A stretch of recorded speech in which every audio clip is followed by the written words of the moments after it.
Dan Blatch and the team at IMFG have built a successful practice through one key difference. They believe advice can be run like a medical practice, where the entire team of specialists can cater to the diverse needs of an individual client. But it wasn't easy at first and required a lot of negotiation between the owners. Here's how they've worked it out. Hi Dan, welcome and thank you for being here and talking to me today. Thanks for having me, Pina. Great to be here. Yeah. In your business, Dan, you've made a decision to operate as one unit, a bit like GPs. Can you elaborate on that for us? Yeah, well, I guess at IMFG, what underpins all of our advice and strategic advice process is that the client's interests have to be put first and foremost. And for us, we believe that no one advisor can know everything.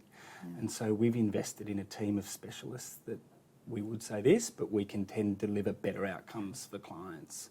So much in the same way that the medical fraternity believe in the specialist model, we believe your finances demand the attention of a specialist. And it means the client might be touched by a number of advisors, but they're deep in their one particular area of expertise.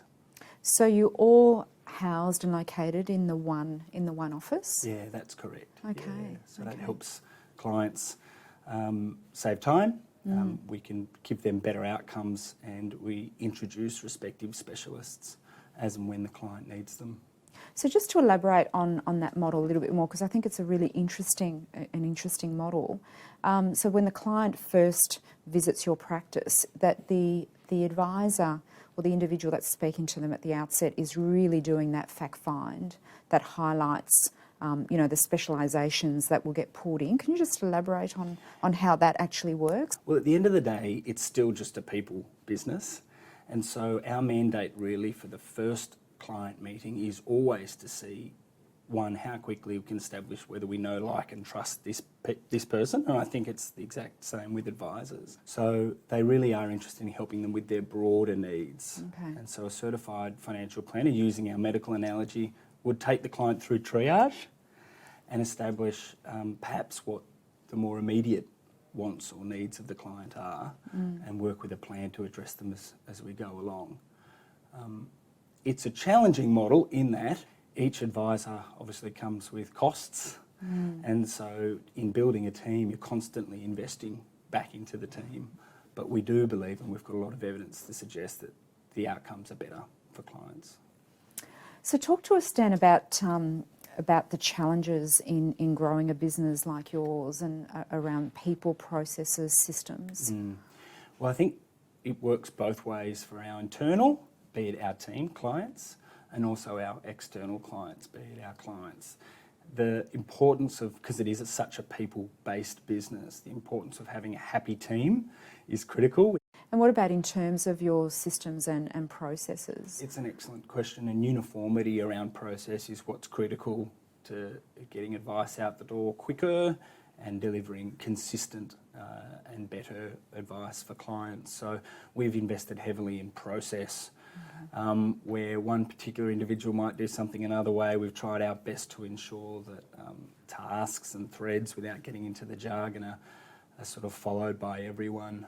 You can still have your overlay of your own personality and language that you choose when interacting with clients, but we've very much invested in the process to get a consistent client experience. And that would be across your different specialisations, because I imagine, in a business like yours where you have all these different specialisations under the one roof, that would be quite a challenge to get that consistency. Yeah, absolutely. But I think you've just got to recognise that there's still a core function that's very similar, from our aged care specialists to our life risk specialists to our wealth specialists.